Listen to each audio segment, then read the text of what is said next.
Hey, this is Logan Christopher from LegendaryStrength.com, and today I have with me Don Powers, who I just met a couple days ago. We're here after the Superhuman Workshop, and I wanted to talk to Don a little bit about his background and the new book you got coming out. Yeah, give us a brief overview of your background in, I guess, powerlifting, military, police, all that stuff. I grew up in Northwest Illinois.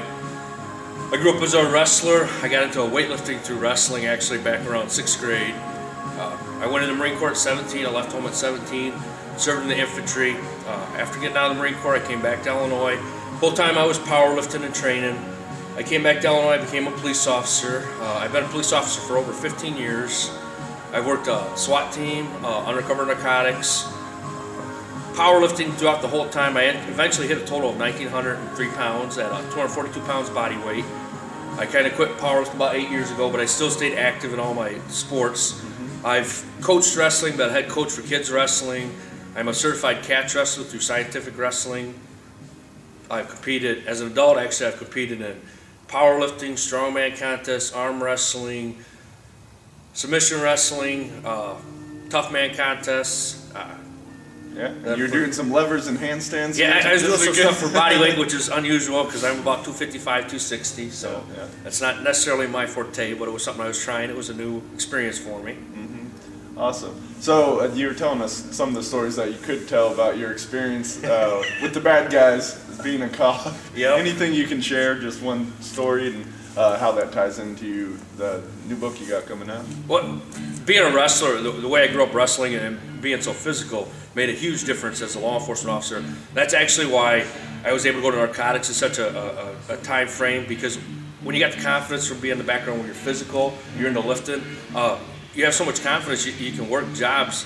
You know, you're not tense, you're not uptight about it. You go into a house and you're buying dope, and it sounds silly like this, but you're not freaking out. You know you can handle yourself physically, and if it gets worse, you have other things you can do. But it gives you a lot of strength and background there. And then, like on a job, I'll tell you what. People look at a guy like me, put him in uniform. They think you look like a big fat guy. You know, you grab a hold of him, put a little bit of squeeze on them, it just totally changes how they react to you.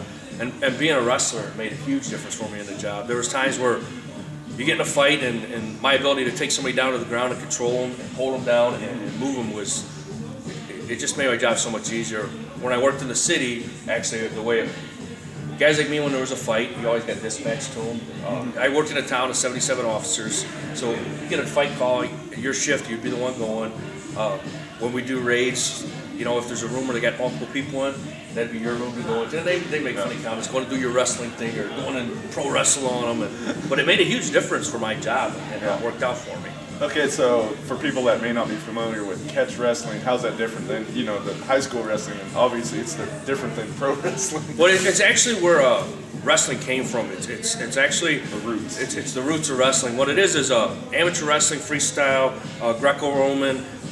All those, what they did is they took the dangerous moves out, the joint locks, the physical control like that. In catch wrestling, it's wrestling, so the first thing is you have to know how to wrestle. You know how to use your body weight. We push in wrestling, being in shape. It's a different philosophy than BJJ. Strength is a skill, being in shape is a skill, but you're putting in the moves that can actually hurt people. Right. And it's applicable to real life situations. It's very applicable, and a big thing that's good with it with cops is it's top game.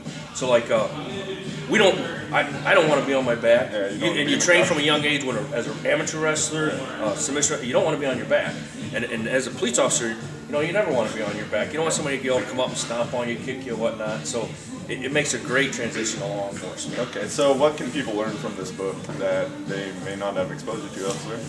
You'll learn control tactics that you never thought of. The grips, the approaches I use on grabbing people, the stances we use when I take stuff. I've had a person that actually I had proof my book for me. He's not in the martial arts at all. He is an officer, not in the martial arts at all.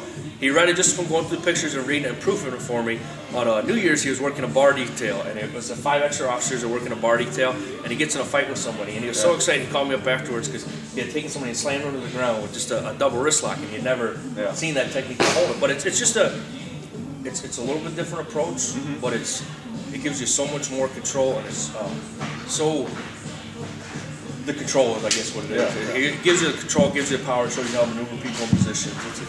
to me, it's catch wrestling is the end all be all of martial arts, and I realize I'm biased in that because I grew up as a wrestler, but it's the thing to me. Okay. So if someone grabs you, what are you gonna do? Well, this will depend. You're getting the what if scenarios. Yeah. This will go you through your steps of your wrestling. Give them a taste of this. Okay. Well, what do you want me to do?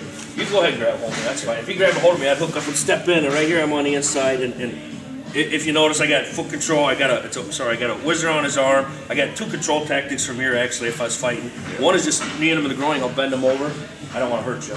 As he bends over, if you can see here, I'm just twisting his head, locking in here. It's actually called a face lock. I can take him straight to the ground. Actually, it's a shearing force on your neck. Yeah. The other one's a whizzer. A lot of it's kind of too in-depth to go like this. You'd have to kind of step by step. Anybody who grew up in wrestling did it the same way. We did step by step takedowns. We told them how to, drop the levels and move from there. But yeah, there's a difference. Yeah, cool stuff. Well, thank you very much, Don. And be sure to pick up this book. Thank you.